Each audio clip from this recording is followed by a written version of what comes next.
Yeah, I hear this, right? Ordering a larger alternator, it's one of those things that's like, oh man, the current one's working. Do I have to spend this money right now? I I would say the sooner you do it, the better off you're going to be from a battery longevity perspective, and the more you can avoid putting additional cuts, because FICM's died death by 1,000 cuts on a Power Stroke 6 liter, into your FICM. Inadequate supply side voltage and spiky supply side volts both kill FICMs. If you live in a southern climate and you don't have a winch or some fancy sound system or something like that, I'd say our 185 amp alternator is perfect. It does 130 amps at cold idle and it's a bolt-in, no cabling necessary. However, if you live in a northern climate or you have a penchant to visit cold places in the wintertime, which I'll tell you there's treatment programs for that. But if that's you, then I would say that then the 240 amp is probably a really good bet for most of those applications. Now, if you do winch professionally, or you do plow commercially, or you do have a Bama Jamma sound system up in there, then you want something bigger probably. It just depends on how awesome that sound system is, or how much you are lifting up that plow blade. You can just take an amp clamp, and see exactly how many amps you're pulling. But ideally, your alternator would dynamically cover all of that.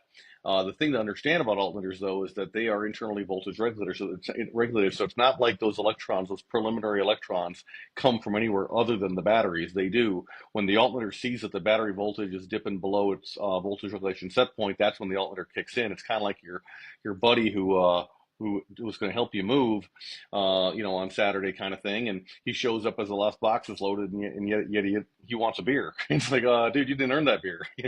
What happened to all these hundreds of boxes you missed loading? And so it's kind of like that. And so what you want to do is just realize the truth of that, and make sure that your depth of discharge on the batteries isn't terribly long. But like if you live in a northern climate and you have a plow blade, for example, I mean, take a look at the amp draw that those plow blades pull. And even a poly plow is pulling more than 200 amps just picking it up, but it's only doing it for like a second and a half, if on the duty cycle side of the house. But you pick it up over and over and over again, that's when things start to slow down. And all of a sudden now the alternator is dynamically kicking in to keep that load, keep those batteries from being drawn down further. So depth of discharge on batteries is a very big deal.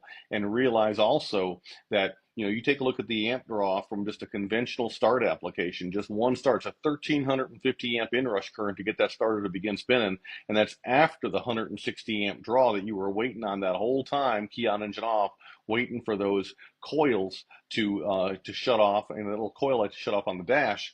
That is not a glow plug light; it's a wait to start light. So when it's 5 degrees outside and you put the key in the on position, you're waiting a significant period of time on batteries that are already pissed off with you because it's cold. There's a reason why batteries have a CCA rating, cold cranking amp rating, versus a cranking amp. So your 850 cold cranking amp batteries, they would do 1,000 amps if it was only 32 degrees, but now it's closer to zero. And so you've already lost like 12.5% of their capacity. Or if you're somebody that lives in like a Fargo or something where it's like negative whatever, negative 40 degrees, those guys see, sweet Jesus, your batteries are just livid. And so, it becomes more and more imperative to plug your truck in. But if you just can't, and you're starting your truck and it is that cold outside, maybe take a look and see, put a battery tester on that thing and say, hey, it's been sitting out overnight. It's negative 20.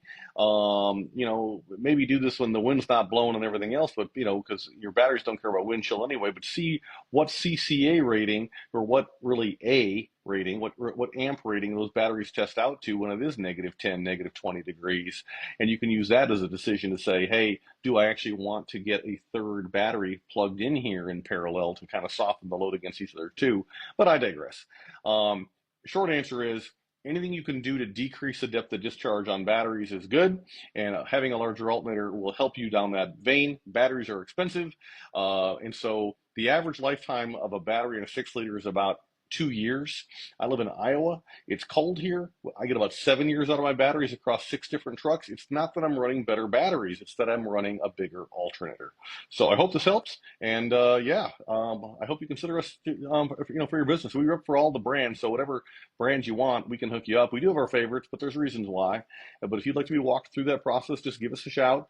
515-897-4459 is us, and we'll take super good care of you. Or you can just hop on FICMRepair.com and order what you want if you'd rather do it that way. All right? Thanks very much. Appreciate you. FICMRepair.com. We're all in this together. Thank you.